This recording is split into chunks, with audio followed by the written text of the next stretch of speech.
Okay, now opening up the trunk on this thing is a very straightforward process. So if we look on our key fob, we can press this button twice in order to open it up, but there's a few other ways that we can do that. Let's take a peek and find out how. So on the outside of the vehicle, just underneath the second L in Lincoln, so just under here, if we drop down, there's a button that we can press. So pressing that button is going to open it up. Now, having said that, we also do have a foot-activated liftgate. In order to use that feature, what we're going to do, key in the pocket. Let's say you've got a bag full of groceries, kid, whatever the case may be. All you're going to do, swipe your foot underneath and step back, and as you can see, it's power up, power down. You can use the foot activated for the up or the down.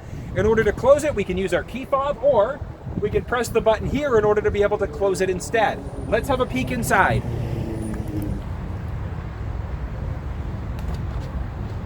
Okay, so dimensions of the vehicle are going to come up in just a second. I'm going to show you the dimensions two different ways. One with that third row seating up, and the second with third row seating down. So what I'm going to do, I'm going to step out of the way for a second. The measurements are going to come up on screen, and then I'm going to lower these back seats so you can see what it's like from the very back of the vehicle into behind the second row. Here we go.